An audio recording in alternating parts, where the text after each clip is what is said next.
은혜 받으실 말씀은 갈라디아서 5장 1절 말씀입니다. 갈라디아서 5장 1절 말씀을 다 같이 봉독하시겠습니다. 그리스도께서 우리를 자유롭게 하려고 자유를 주셨으니 그러므로 굳건하게 서서 다시는 종의 멍에를 매지 말라. 아멘. 나는 누구인가 이 제목으로 은혜를 나누고자 하는 것입니다. 내가 누구냐? 편안할 때는 이런 질문을 안 합니다. 그러나 심히 고통스러운 경험을 하고 있을 때, 살고 싶은 욕망이 사라질 때 도대체 내가 누구냐? 산다는 것이 무엇인가? 그런 질문을 합니다. 실존주의 철학자들은 내가 누구냐? 절망에 이르는 병을 앓고 있는 사람이라고 말합니다. 왜 그러냐? 죄책과 절망을 지울 수가 없는 인간이고 허무와 무의미를 안고서 살아가는 사람이고 죽음과 무의 절망에 처해 있으므로 사람은 절망적인 존재라고 말하고 있는 것입니다. 그러나 우리가 내가 누군가 알려면은 내가 어디서 왔는가 그걸 알아야 되는 것입니다. 어디서 와서 왜 살며 어디로 가는가 그것을 알아야 되는 것입니다. 유물론자들, 인본주의자들은 어디서 왔냐고 물으면 아메바에서 왔다고 합니다. 아메바는 요만한 병균 아닙니까? 현미경적인 균에서 진화되어서 내가 되었다. 그렇게 되니까 보니까 사람이 가치가 없어 보이지 않습니까? 아무리 잘나게 보여도 뭐 아메바가 무슨 큰 소리 하노? 벌레도 못한 인생. 그렇게 되면 형편없지요. 인생의 가장 근원적인 질문이 나는 누구인가? 이 질문인데, 이 질문은 역사상 가장 오래된 질문으로 고대 그리스의 철학자로부터 현재의 사상가에 이르기까지 모든 세대가 던진 질문인 것입니다. 그러나 어디서 와서 어디로 가는지 알지 못하는 인간은 그 누구도 이 질문에 명쾌한 대답을 할 수가 없습니다. 우리 예수 믿는 사람은 나는 어떻게 이 땅에 지으심을 받았나 하는 질문에 대해서 근원적인 대답을 할 수가 있습니다. 하나님의 형상과 모양대로 지음받은 나는 이 땅에서 하나님의 품에서 태어난 것이다. 창세기 1장 27절에 하나님이 자기 형상 곧 하나님의 형상대로 사람을 창조하시되 남자와 여자를 창조하시고, 우리 우연히 태어난 것이 아니라 하나님이 계획해서 하나님이 우리를 하나님 형상과 모양대로 지음을 받게 해주신 것입니다. 그러면 내가 아메바에서 진화된 인간이라고 생각하는 사람과 하나님 손에 의해서 만들어진 사람이라고 생각하는, 비교해보면 하늘과 땅 차이의 가치가 다르지 않습니까? 아메바로서 태어난 사람은 조상이 벌레와 같은 균이기 때문에 칭찬도 가지 않고 가치도 없어 보입니다. 그러나 이 세상에서 아무리 어렵게 살아도 하나님이 만드신 사람이다. 하나님의 형상과 모양을 닮은 사람이다. 그렇게 말하면 한 번 더 쳐다보게 되고 가치가 있는 사람이구나. 어쩌다 저렇게 어렵게 되었지만 가치 있는 사람이구나. 그렇게 말하게 되는 것입니다.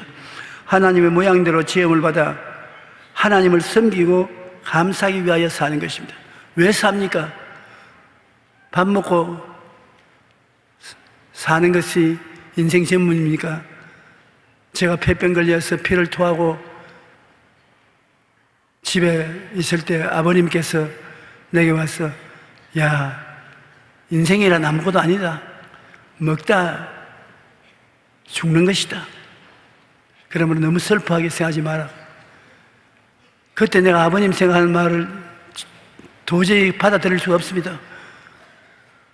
먹고 살다 죽는 것이 인생이다. 인생이 먹고 살다 죽는 것보다는 뭐 의미가 더 있겠지. 그것밖에 없을 것이냐. 그런데 요사이 사람들이 와서 저에게 이 세상에 왜 삽니까? 물은 문다면 우리 아버지가 내게 주신 말씀과 똑같은 말을 할 것입니다. 먹다가 죽으려고 살고 있다. 성경에는 이사야 43장 7절과 21절에 분명하게 우리가 하나님의 형상과 모양대로 지음받았을 뿐 아니라 무엇을 하고 사는지를 가르쳐주고 있는 것입니다. 그러므로 예수 믿고 하나님을 아버지로 섬기는 것이 얼마나 좋은지 우리는 깨달을 수 있는 것입니다. 이사야 43장 7절과 21절에 내 이름으로 불려지는 모든 자 곧 내가 내 영광을 위하여 창조하신 자를 오게 하라. 그를 내가 지었고 그를 내가 만들었느니라. 한번 따라 읽어주십시오. 이 백성은 내가 나를 위하여 지었나니 나를 찬송하게 하리 함이라. 하나님이 우리 지은 것은 우리를 곁에 데리고 있어서 대화를 같이 하고 하나님을 찬송하게 하려고 지은 것입니다. 그러므로 우리는 무엇을 하고 살아야 될 것을 분명히 압니다. 우리는 하나님을 찬송하고 살아야 되는 것입니다. 내 이름으로 불려지는 모든 자 곧 내가 내 영광을 위하여 창조하신 자를 오게 하라. 우리는 하나님의 영광을 위해서 지음을 받았기 때문에 하나님 곁에 가서 하나님이 우리를 쓰다듬어 주시면서 그를 내가 지었고 그를 내가 만들었느니라. 내 백성은 내가 나를 위하여 지었나니 나를 찬송하게 하려니라. 여러분은 어떠한 사람을 위해서 지은 자도 아닙니다. 하나님을 위해서 지은 것입니다. 하나님 찬양하기 위해서 지은 것입니다. 여러분이 매일같이 하나님을 감사하고 찬양하면 여러분이 인생에 태어난 보람이 있고 목적을 다하게 되는 것입니다. 그뿐 아니라 하나님은 우리를 세우실 때 하나님을 대신하여 땅을 정복하고 만물을 다스리게 하기 위해서 지으신 것입니다. 우리가 세상에서 늘 노예 생활을 하고 압박을 당하고 병들고 가난하고 헐벗고 굶주리고 소외된 삶을 살아가는 것이 아닙니다. 하나님께서는 우리가 땅을 정복하고 만물을 다스려서 하나님의 영광을 나타내게 하기를 원하신 것입니다. 창세기 1장 28절에 보면 하나님이 그들에게 복을 주시며 하나님이 그들에게 이르시되 생육하고 번성하여 땅에 충만하라. 땅을 정복하라. 바다의 물고기와 하늘의 새와 땅에 움직이는 모든 생물을 다스리라 하시느니라. 주의 손으로 만드신 것을 다스리게 하시고 만물을 그 발 아래 두시다고 말씀하신 것입니다. 그러므로 실존주의 철학자가 인생이 누구냐? 절망적인 존재라고 말하고 그 이외의 사람들은 인생이 무엇이냐? 먹다 자다 죽는다고 밖에 대답할 수 없는데 우리 예수 믿는 사람은 인생이 무엇이냐? 나는 누구냐?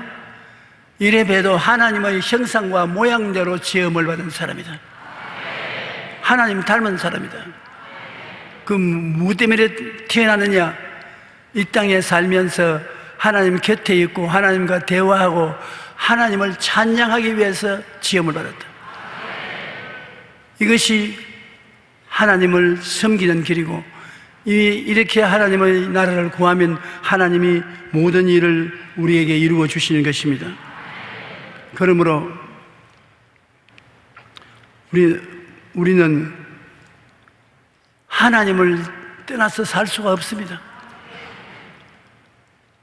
하나님은 우리의 하나님이 되시고 우리 아버지가 되시고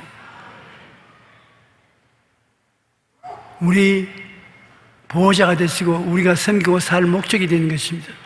하나님께서 우리의 죄를 다 사하여 주시고 우리에게 살아갈 수 있는 가치와 의미를 주신 것은 하나님을 섬기는 의미를 주시고 죽음을 죽지 않고 영생하게 만들어 주시니 하나님 안에서 절망이란 있을 수가 없는 것입니다. 그러나 우리 사람은 아무리 똑똑해도 혼자는 살지 못하게 만들어졌던 것입니다. 하나님은 우리가 서로 의지하고 사는 사람으로 지어놓은 것입니다. 제일 먼저 보면은 창세기 2장 18절로 22절에 야훼 하나님이 가라사대 사람이 혼자 사는 것이 좋지 아니하니 내가 그를 위하여 돕는 배필을 지으리라. 야훼 하나님이 아담에게 취하신 그 갈빗대로 여자를 만드시고 그를 아담에게 이끌어 오시니 하나님께서는 아내를 만들어서 주시면서 같이 살라. 혼자 사는 것이 좋지 않다. 하와를 데리고 살지 않더라도 하나님은 사람이 혼자 사는 걸 좋아하지 않으십니다. 왜냐? 너희 두세 사람이 내 이름으로 모인 곳에는 내가 같이 있겠다고 말한 것입니다. 혼자 있는데 있겠다는 말을 안 하셨습니다. 두세 사람 있는데 내가 같이 있겠다. 볼지어다 세상 끝날까지 내가 항상 너와 같이 하리라. 하나님과 같이 있으신 것입니다. 아담과 하와는 하나님이 함께 있으라고 했는데 그들이 함께 있지 않고 따로따로 놀았습니다. 왜냐하면 하와가 마귀하고 이야기할 때 아담은 어디 갔는지 없습니다. 여러분, 동산 중앙에 있는 선악을 하는 실과를 하나님은 먹지 말라, 먹는 날에는 반드시 죽는다고 했는데 그 동산 중앙에 있는 생명나무 밑에 하와가 마귀하고 이야기하고 있습니다. 아담은 그 자리에 없습니다. 아담이 하와야 이리 오너라, 마귀하고 이야기하면 안 돼, 빨리 이리 와, 그렇게 도와줘야 되실 것인데 벌써 가정 싸움을 했는지 하와 혼자 있어요. 그러니까 마귀가 아담하고 같이 있을 때 오지 아니하고 하와 혼자 있을 때 와서 친구가 되어주겠다고 말합니다. 그러면서 선악과를 보라, 저를 먹으면 너가 눈이 밝아서 하나님처럼 되고 만다. 너도 하나님처럼 될까 싶어서 하나 먹지 말라고 그랬다. 하와가 선악과를 보니 마귀의 꾀임에 이미 빠진지라 먹음직하고 보암직하고 지혜를 얻었기에 탐스럽지로 한 거라 따서 그냥 먹고, 그 다음 늦게 어슬렁어슬렁 남편이 오니까 이리 오세요, 이리 오시오. 이게 선악과라는 것인데 이걸 먹고 나면 하나님처럼 된대. 아담이 안 그럴 건데 먹으면 죽으려고 그러는데, 그래 먹어보라고, 내가 죽으면 좀 받아 먹으라고 강제로 그냥 입에 막 밀어 넣었었습니다. 자기 아내의 주는 선악과를 따먹고 타락했습니다. 그냥 타락만 한 것이 아니라 자기의 책임을 다른 사람에게 다 내어 맡깁니다. 내 탓이요 아니고 내 탓이다. 하나님께서 아담아 왜 선악과를 따먹었냐? 하나님 탓입니다. 하와 탓입니다. 왜냐하면 하나님이 지어주신 그 여자, 하나님이 안 지어주셨으면 내가 이렇게 안 나갈 것인데 하나님이 지어주신 그 여자가 나를 줌으로 먹었나이다. 그러므로 이 탓은 하나님 탓이고 하와 탓이고 나는 책임 없습니다. 하나님이 하와 보고 왜 그 실과를 먹었느냐?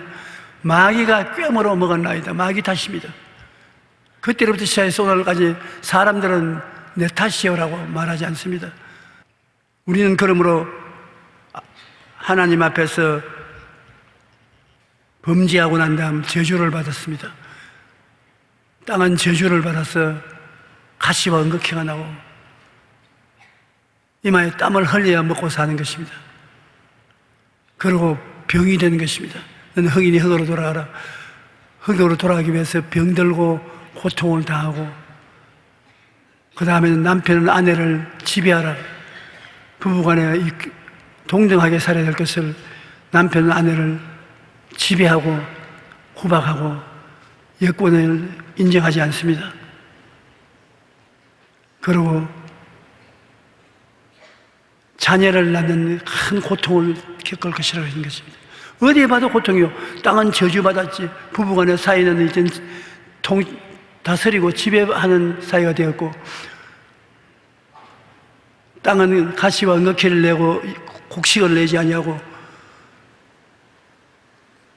병들어서 아프고 죽는 비극이 다가왔으니 인간의 몰골이 말이 아니었습니다. 영혼이 잘못되고 하나님께 쫓겨났으니까 범사가 저주받아 안 되고 강건하지 못하고 병들고 고통당하고 괴로워하다 죽는 것입니다. 하나님께서 이것을 불쌍히 여기셔서 지금부터 2000년 전에 하나님의 아들 예수님을 동정녀 마리아의 품에 보내셔서 태어나게 하시고 예수님이 이 지상에서 33년 동안, 마지막 3년 반 동안 복음을 전하셨습니다.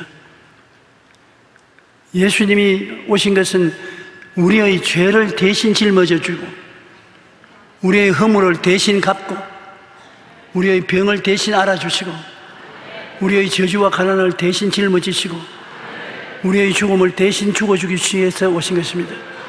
이게 얼마나 괴로운 일이기 때문에 주님이 겟세마네 동산에 들어가서 하나님 할 수만 있으면 이 잔을 내게 옮겨달라고 기도할 때 그 땀이 핏방울이 되어서 떨어졌습니다. 사람이 스트레스를 심히 당하면 피하에 있는 모세혈관이 터져서 땀구멍을 통해서 피가 나옵니다. 예수님의 얼굴이 피가 흘러내리는 것은 그만큼 스트레스를 받았던 것입니다.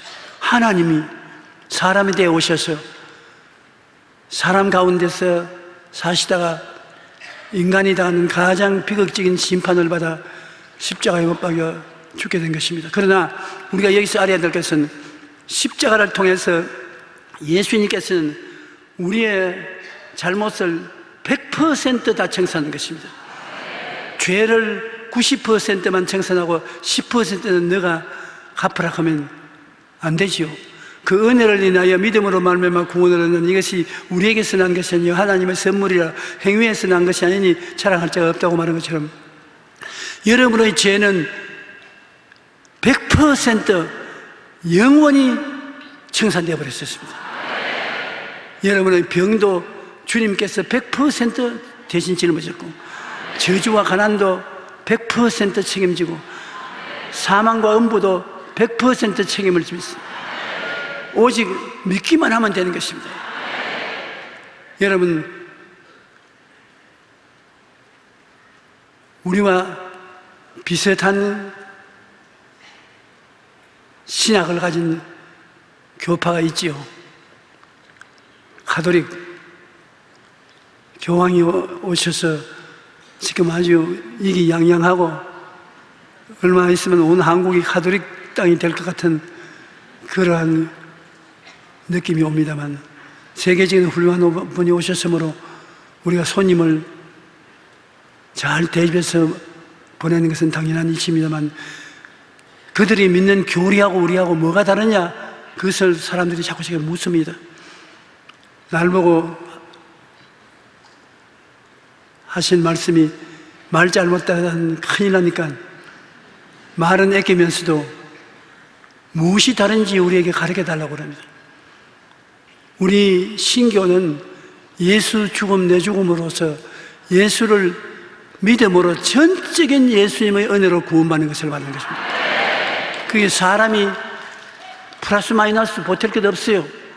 예수님이 전적으로 우리를 책임지셔서 하나님이 세상을 이처럼 사랑하사 독생자를 주시니 누구든지 저를 믿기만 하면 멸망하지 않고 구원을 얻는 것입니다. 가톨릭도 예수 그리스도를 믿음으로 구원을 얻는다고 가르치는 것은 우리와 같습니다만 100% 예수 믿어서 구원받는 것이 아니고 한 10%는 사람의 선한 일을 해서 공을 세워야 구원을 얻는다는 그러한 신학을 가지고 있기 때문에 우리하고 조금 틀립니다. 그러므로 가톨릭에서는 사람이 죽으면 연옥으로 내려간답니다. 연옥에서는 우리가 살아있을 동안에 얼마나 좋은 일을 했는가 그 분별을 해서 낙원으로 올라갑니다. 그러면 우리 신교에서는 우리가 죽으면 천사에게 끌려서 직접 낙원으로 들어갑니다. 아브라함을 보면 낙원으로 들어가요. 연옥에 가지 않습니다. 낙원으로 들어가고 예수님이 재림했다가 우리를 부활시킬 때는 그 다음 천국으로 다 들어가는 것입니다. 그게 다릅니다.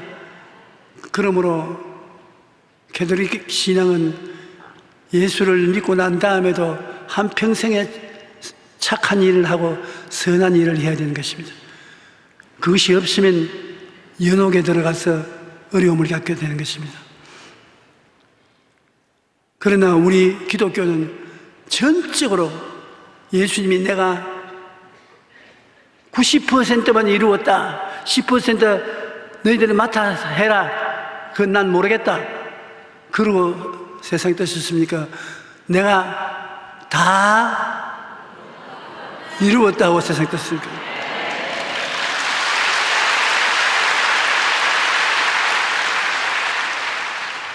이제 여기에서 그러면 예수님이 다 이루었으면 우리는 먹고 마시고 마음대로 살자 그래야 될 것 아니냐? 그렇지 않습니다. 우리가 구원은 예수님을 믿음으로 받았으나 상급은 행위로서 받는 것입니다. 우리가 훌륭한 일을 많이 하고 선한 일을 많이 하면 현당에 가서 계급장이 달라지는 것입니다. 여러분이 일한 대로 주님이 갚아주시는 것입니다. 그러므로 우리가 예수 믿고 난 다음에 하나님의 뜻을 받들어 성령의 열매를 맺고 살도록 반드시 노력을 해야 되는 것입니다. 그 노력은 상급을 받는 노력이지 구원을 받는 조건은 아닌 것입니다. 그러나 천국에 들어가서 영원히 살 곳에 들어갈 때 여러분이 상급을 받고 영광의 광채를 안고서 들어가는 것이 얼마나 좋지 않겠습니까? 다른 여러 가지 다른 점이 많지만은 구원론에 있어서 이것이 틀립니다. 예수를 믿지 않으면 구원받을 수 없고 예수를 믿으면 전적으로 예수님 덕분으로 천국 가는 것을 우리는 믿어야 되는 것입니다. 사람이 공로를 세워서 주님의 구원에 보탬을 줘야 되는 일은 없습니다. 주님의 고통은 너무나 영원한 하나님이 얼마나 큰 고통을 당했기에 주님이 주는 은혜는 다 영원한 것입니다. 영원한 용서를 주시고 영원한 성결함을 주시고 영원한 치료를 주시고 영원한 천국을 주시는 것입니다. 그러므로 여러분이 이 진리를 깨달았으면 마음에 굳세게 믿고 다시는 종의몽예를 매지 말아야 되는 것입니다. 다시는 성경에 다시는 종의몽예를 매지 말아야 하는 것입니다. 예수님은 십자가를 걸머지시고 우리에게 이 아름다운 구원을 주셨는데 로마서 3장 24절 그리스도 예수 안에 있는 속량으로 말미암아 하나님의 은혜로 값없이 의롭다 하심을 얻은 자가 되었느니라. 우리는 하나님의 은혜로 살지 율법을 행함으로 살고 있지 않습니다. 그리스도께서 우리를 자유롭게 하려고 자유를 주셨으니 그러므로 굳건하게 서서 다시는 종의 멍에를 매지 마라. 영원히 죄사함을 통해 거룩하게 된 우리들입니다. 히브리서 10장 12절로 14절 우리 다 같이 한번 읽어보십시다. 오직 그리스도는 죄를 위하여 한 영원한 제사를 드리시고 하나님 우편에 앉아서 그 후에 자기 원수들을 자기 발등상에 되게 하실 때까지 기다리시나니 그가 거룩하게 된 자들을 한 번의 제사로 영원히 온전케 하시나니라. 여기 보십시오. 영원한 제사입니다. 매일매일 새로 드리는 제사입니다. 한 방에 끝내는 것입니다. 예수님 영원한 하나님이기 때문에 그가 십자가에 한 번 죽지 두 번 죽지 않습니다. 한 번 죽으심으로 영원히 제사 지낼 필요가 없게 된 것입니다. 영원한 제사입니다. 그가 거룩하게 된 자들을 한 번의 제사로 영원히 온전케 해주고 만다. 여러분 영원히 예수님 안에서 온전케 되었습니다. 정말로 이런 구원은 이 세상 어느 곳에 가도 찾을 수가 없습니다. 어느 종교에도 찾을 수 없는 것입니다. 이제 여러분께서 성령의 열매를 맺고 착한 일을 하는 것은 구원받은 여러분이 상급을 받도록 하기 위해서 상급을 쌓아 올라가는 것입니다. 그리고 더 주님을 가까이 하고 더 닮아서 하나님의 영광을 나타내는 것은 우리가 주의 백성들로서 마땅히 해야 될 일일 것입니다. 우리는 예수님을 말미암아 이제는 심신의 병을 다스릴 수 있게 되고 베드로전서 2장 24절 같이 그가 채찍에 맞음으로 너희는 나음을 얻었나니 이 성경에 있는 약속의 말씀은 살았고 운동력이 있어 좌우의 날선 검보다 예리하여 혼과 영화 및 관절과 골수를 짜게는 것입니다. 하나님 말씀은 살아있는 말씀인 것입니다. 현재 살아있는 말씀이 여러분 몸속에 들어오면 몸속에 들어가서 잘라낼 것은 잘라내고 치료할 것은 치료하고 낫게 할 것은 낫게 하고 이 말씀이 역사하는 것입니다. 나는 전번 주간에 자매님 한 분이 신앙 상담을 와서 하는 간증을 듣고 놀랐습니다. 그가 상담에 위암이 걸렸는데 위암이 전이가 되어서 간암이 되고 간암이 전이가 되어서 장암이 되고 장암이 전이가 되어서 자궁암이 되고 온몸에 암이 쫙 퍼졌어요. 병원에 가서 조사를 해보니까 이거 도저히 나을 수가 없고 죽는 것은 필연적으로 죽는 것인데, 그러나 조금이라도 생명을 유지하기 위해서는 떼낼 만한 것은 한 떼내보자고. 그래, 그 자매님은 우리 교회 교인이 아니고 텔레비 방송을 통해서 저희 설교를 듣는데, 조 목사님 설교에 제가 채찍에 맞으면 나음을 없다가 말씀을 만분 써쓰라고 했는데, 나도 이게 만분을 써볼까. 그래서 노트를 구해서 연필하고 가져서 제가 채찍에 맞음으로 너희가 나음을 입으나니 소리를 내면서 썼는데, 만분을 못 쓰고 몇천 번을 썼는데 손가락이 다 벗겨졌어요. 그렇게 열심히 이 말씀을 입으로 시인하고 적었습니다. 그래서 이제 수술 받을 날짜가 되어서 준비하기 위해서 병원에 입원을 해서 다시 엑스레이를 찍어보니까 의사들이 와, 다 고함을 쳤습니다. 왜 그러니까 온몸에 퍼졌던 그 암이 줄어들어가지고서 보일락 말락하다.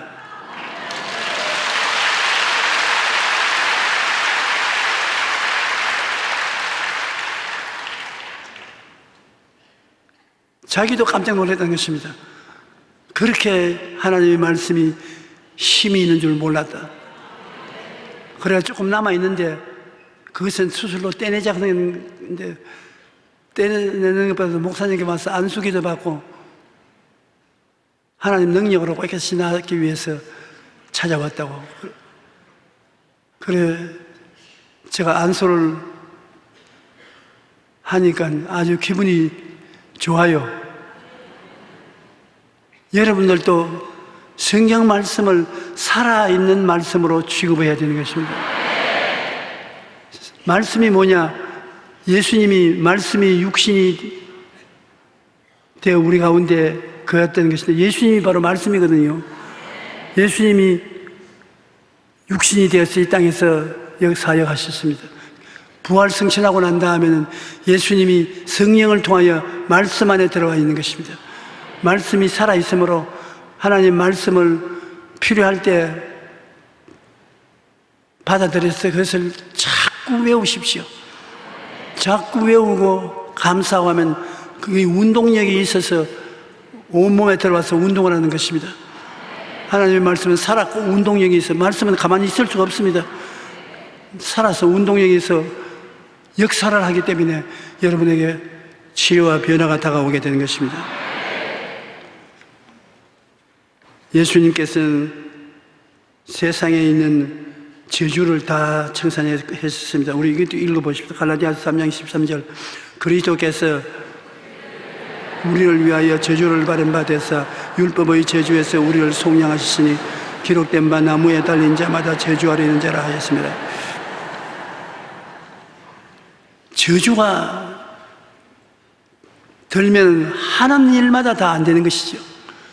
그런데 예수님이 분명하게 우리를 위하여 저주를 받은 바 되사, 한번 따라 말씀해. 예수님이 나를 위하여 저주를 받은 바 되사. 여러분에게는 예수님을 의지하면 저주가 없어요. 저주를 주님께서 다 막아주시는 것입니다. 저주가 광풍같이 오면 예수님은 광풍을 피하는 곳이 되고, 폭우가 쏟아지면 예수님은 폭우를 가리우는 것 같이 되고, 마른 땅에 냇물같이 되고, 곤비한 땅에 큰 바위 그늘을 가시된다. 예수님은 철저히 우리를 축복해 주기 위해서 고통을 몸으로 막아주는 것입니다. 주님께서 이 모든 영생을 이루시고 난 다음에 하늘에 올라가서 하나님 보좌 우편에 앉아 계시고 여러분과 나를 위한 영원한 처소를 준비하고 계신 것입니다. 너희는 마음에 근심하지 말라. 하나님을 믿으니 또 나를 믿어라. 내 아버지 집에 거할 곳이 많도다. 그렇지 않으면 너에게 일러서리라. 내가 너희를 위하여 거처를 예비하러 가노니 가서 너희를 위하여 거처를 예비하면 내가 다시 와서 너희를 내게로 영접하여 나 있는 곳에 너희도 있게 하리라. 하나님이 거처를 예비하시니 얼마나 아름답게 예비해 놓지 않겠습니까? 주님께서는 우리를 위해서 영원히 살 곳을 예비해 놓은 것입니다. 그리고 예수님은 십자가를 통하여 우리를 새로운 피조물로 만들었지 않습니까? 고린도후서 5장 17절 다 같이 읽어보십시다. 누구든지 그리스도 안에 있으면 새로운 피조물이라. 이전 것은 지나갔으니 보라 새 것이 되었도다. 낡은 피조물은 죄의 종이요, 허물의 종이요, 병의 종이요, 저주와 가난의 종이요, 죽음의 종인데 여러분은 예수 그리스도를 통해서 다 죽고 그리스도를 통해서 부활했었으므로 이 종의 멍에를 끊어버렸었습니다. 새로운 피조물이 되었었습니다. 그러므로 여러분은 주님 안에서 의로운 거룩한 병을 고치고 건강한 축복을 받아서 아브라함의 복을 누리는 하나님의 영생 복락을 받은 자녀로서 당당하게 살 수가 있는 것입니다. 마음에 열등의 식구와 좌절감이 들어올 수 없습니다. 우리는 절망에 이르는 병든 자도 아니고 죽음에 이르는 병든 자도 아닌 것입니다. 우리에게는 영생이 있고 우리에게는 축복이 있고 건강이 있고 거룩함이 있고 하나님이 놀라운 은혜를 주신 것입니다. 베드로전서 2장 9절로 10절에 새로운 우리 자화상을 이렇게 말하고 있는 것입니다. 너희는 택하신 족속이요 왕같은 제사장들이요 거룩한 나라요 그의 소유된 백성이니 이는 너희를 어두운 데서 불러내어 그 기이한 빛에 들어가게 하시니 의 아름다운 덕을 선포하게 하려 하심이라. 너희가 전에는 백성이 아니더니 이제는 하나님의 백성이요 전에는 긍휼을 얻지 못하였더니 이제는 긍휼을 얻은 자라. 헤아릴 수가 없습니다. 이제는 내가 누구냐? 그러면 여러분 나는 새로운 피조물이다. 내가 누구냐? 택하신 족속이요 왕같은 제사장이요 거룩한 나라요 그의 소유된 백성이다. 그러니 내가 얼마나 당당하고 귀한 것다는 것을 여러분 알 수 있지 않습니까? 그렇게 됐으니까는 이제 우리가 어떻게 사느냐? 말을 바꾸고 살아야 되는 것입니다. 우리가 새로운 피조물이 되고 새로운 자화상을 얻고 영혼이 잘됨같이 범사에 잘되며 강건한 사람이 되었어도 이것이 표현되는 것이 전부 말로서 표현되는 것입니다. 말을 잘못하면 신앙생활을 헛되게 하는 것입니다. 말을 바꿔야 운명이 달라지는 것입니다. 성경에는 보면 우리 말이 뭐와 같으냐?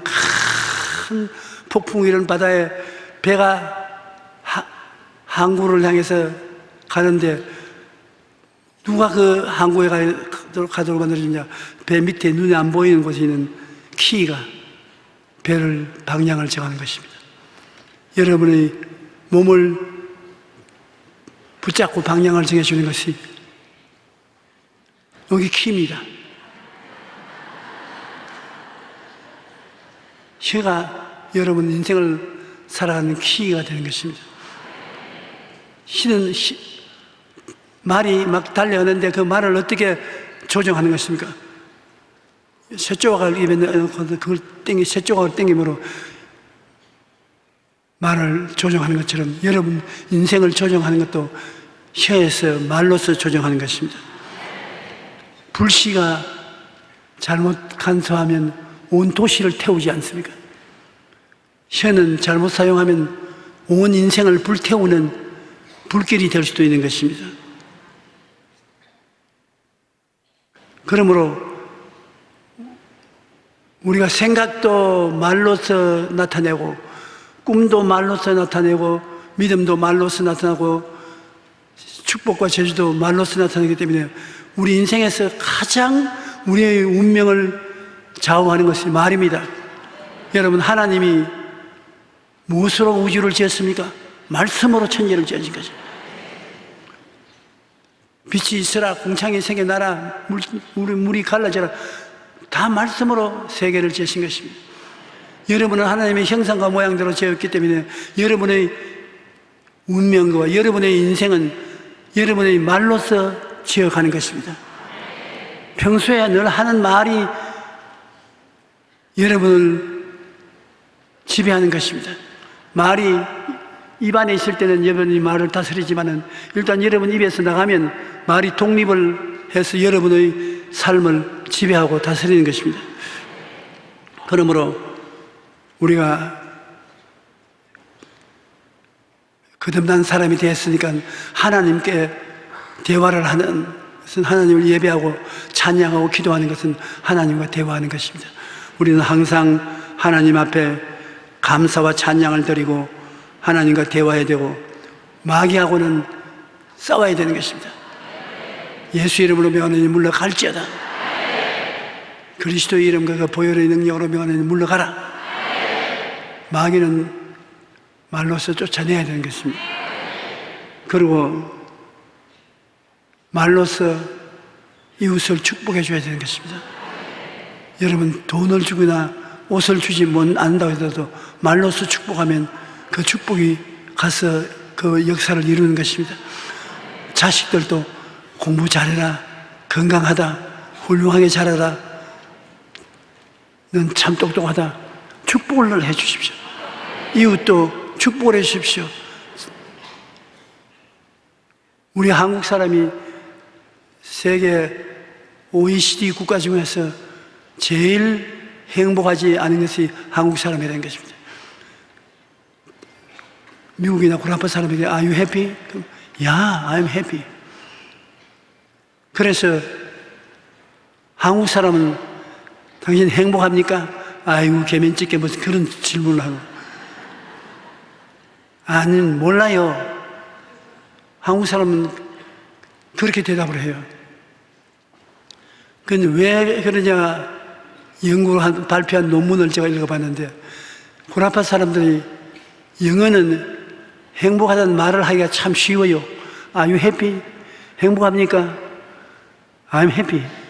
나는 행복합니다. 아주 말하기가 쉽기 때문에 행복하다는 긍정적인 말을 함으로 행복한 환경이 만들어진다는 것입니다. 그런데 한국은 이 말이 쉽지가 않아요. 그렇지 않더라도 한국 사람들 부정적인 연못에 빠져서 허우적거리고 있는데, 당신 행복합니까? 좀 기분이 이상하지 않아요? 꼭 선생같이 말하나? 당신 행복합니까? 행복하는 나한테 왜 묻기는 왜 물어요? 당신 행복합니까? 행복이 어디 있어? 당신이나 행복하시오. 한국 사람들은 행복을 인정을 안 해요. 말로써 행복을 부인해버리기 때문에 세계에서 가장 안 행복한 민족이 한국 민족이라고 논문에 나와 있어요. 내 질문 당당히 들어보세요. 여러분 행복합니까? 아멘이라고 하지 말고 여러분 행복하십니까? 예, 말을 하시니까 좋습니다. 이제는 여러분이 꼭 나는 행복하다, 나는 기쁘다, 나는 즐겁다, 만사가 형통한다, 그렇게 긍정적인 말을 해야만 여러분이 구원받은 성도들의 말인 것입니다. 그러므로 이웃 사람을 축복해 주는 말을 하고, 그 다음에 자기 보고 늘 말을 해야 돼. 자기가 자기를 보고 말을 늘 해야 되는 것은, 너는 기쁘다, 너는 행복하다, 너는 좋은 일이 생겨난다, 너는 건강하다, 내게 하나님이 축복해 주신다. 노는 삼아 늘 입술로 말하면 그 말이 능력을 나타내기 때문에 여러분 정말 말이 중요하다는 것을 잊지 마시기 바랍니다. 생각도 말을 해서 나타나지 않아요.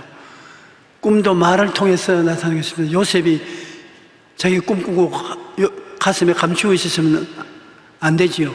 자기 형제들이나 부모에게 자기 꿈꾸는 것을 자꾸 말을 했습니다. 말이 나가서 꿈을 이루는 것입니다. 그러므로 여러분께서 여러분 자신을 보고 늘 말해야 되는 것입니다.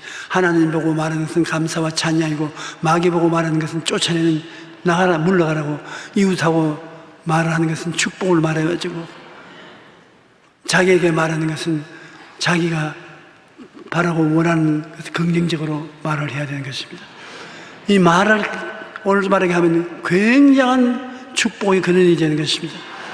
오늘 여러분이 말하고 있는 그 말이 내일의 여러분을 만들어가는 것입니다. 하나님께서는 여러분이 이 세상에 살면서 축복을 받고 살 수 있도록 하기 위해서 그 무기를 주셨는데, 말이 그 무기인 것입니다. 말로서 여러분의 환경을 변화시키고 창조하고 성공적으로 나가도록 만들어 주시는 것입니다. 사람은 영과 육으로, 마음과 육으로 되어 있는데, 마귀는 항상 육체의 정욕으로 육체를 꿰입니다. 마음에는 교만과 탐욕으로 유혹하는데, 우리의 영은 하나님의 말씀으로 성장하는 것입니다. 여러분은 다 한 사람이지만은 세 사람이 한 사람이 되어 되는 것입니다. 여러분은 영의 사람, 혼의 사람, 육의 사람이 지금 여러분 한 사람인 것입니다. 그런데 육의 사람은 육신의 감각과 세속과 쾌락을 따라가고 하기 때문에, 육의 사람이 여러분을 점령하면은 세속에 속하고 술 먹고 담배 피고 방탕하고 세상으로 흘러가는 것입니다. 혼의 사람이 여러분을 점령하면, 혼의 사람은 과학과 이성을 따라 사는 사람이기 때문에 과학적이고 이성적인 유물론적 인본주의적인 것으로 끌고 가는 것입니다. 다음 여러분, 영의 사람이 여러분 주장하면, 영의 사람은 하나님이 영이시라 예배하는 자가 신령과 진정으로 예배할지라. 여러분도 하나님과 똑같이 영의 사람이 되어가지고서 하나님을 예배하고 섬기고 감사하고, 말씀을 영의 양식이니까 먹고 즐거워하고 찬미하고 영적인 일을 즐거워하는 것입니다. 여러분이 오늘 예배당에 나와 있는 거 보니까 여러분은 영의 사람인 것입니다. 그리고 유물론자는 혼의 사람이 일어나면 눌러버리는 것입니다. 그리고 육의 사람이 유혹을 하면 육의 사람을 대적해서 물리치는 것입니다. 여러분 하나 알아야 될 것은, 예수를 믿고 난 다음에 가만히 있으면 여러분의 행위도 자연적으로 사라진다고 생각하면 안 되는 것입니다. 여러분이 예수를 믿어서 구원을 받고 죄를 이길 수 있는 힘을 성령이 주시지만, 여러분이 싸워야 성령이 역사해 주시는 것입니다. 가만히 있는데 믿음, 소망, 사랑이 생기고 의, 평강, 희락이 생기는 것이 아닙니까? 사랑과 희락과 화평과 오래 참음과 자비와 양성과 충성과 온유와 절제 같은 열매는 여러분 가만 있는데 맺어지지 않습니다. 여러분이 그 열매를 맺겠다고 노력하고 애쓸 때 성령이 도와주셔서 열매 맺게 된 것입니다. 그러므로 죄도 한 가지인 것입니다. 술 주정뱅이가 예수 믿었다고 해서 자연적으로 그날로부터 술이 떨어지는 것이 아닙니다. 술 마시고 싶은 생각은 그대로 있는데 예수를 믿어 구원을 받았습니다. 성령이 술을 이기게 할 수 있는 힘이 있기 때문에, 그 다음 내가 술하고 대적하고 싸우면 성령이 도와주셔서 술을 끊어주는 것입니다. 도박하는 사람은 정말 도박에 미친 사람 제가 봤는데, 미친 것 한 단계 넘어서 걸치게 돼요. 다스릴 도리가 없어요. 그런데 그 예수를 믿고 난 다음에 나보고 하는 말이, 목사님 예수 믿고 나면 도박이 다 하고 싶어서 떠나간 줄 알았는데 미쳐요, 미쳐. 교회가 앉아있어도 도박만 생각하지 설교는 귀에 하나도 안 들어오고, 난 이래서 예수를 믿을 수가 없습니다. 다른 사람들은 다 예수 믿는데 왜 도박을 하려구나. 그런데 나는 예수 믿는데도 도박이 떨어지지 않습니다. 그래서 물론이지요. 예수 믿었다고 해서 도박이 떨어지지는 않습니다. 예수 믿은 사람은 도박을 떨어뜨려야 되겠다고 싸워야 되는 것입니다. 그러면 성령이 도와주셔서 이기게 만들어주는 것입니다. 가만히 있는데 되는 것이 아닌 것입니다. 반드시 예수 믿으면 하나님이 성령을 보내주셔서 성령이 여러분을 싸울 때 이기게 만들어주는 것입니다. 이길 수 있는 수단을 주었지 가만히 있는데 도박이 떠나가지는 않는 것입니다. 그러므로 여러분 예수 믿는 사람에게는 주님이 모두 다 성령을 보내주셨습니다. 성령은 보혜사라고 말합니다. 따라 말씀해서 보혜사. 보혜사라는 의미는 무엇이냐면 하나님께로부터 보내심을 받아 여러분을 도와주기 위해서 항상 함께 계신 이를 말하는 것입니다. 여러분을 도와주는 이가 있는데 도와주는 이가 내가 뭘 해야 도와주지 아무것도 안 하는데 도와줄 수 없지 않습니까? 그러므로 항상 성령님 나를 도와주시옵소서. 나 거짓말 안 하게 도와주시옵소서. 미워 안 하게 도와주시옵소서. 도박 안 하게 도와주시옵소서. 방탕 안 하게 도와주시옵소서.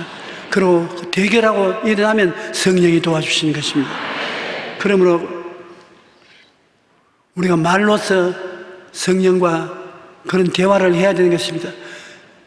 죄 일어나고 여러분 신앙생활을 통해서 이기고 지는 것은 말에 달린 것입니다. 말하는 것이 그렇게 중요한 것입니다.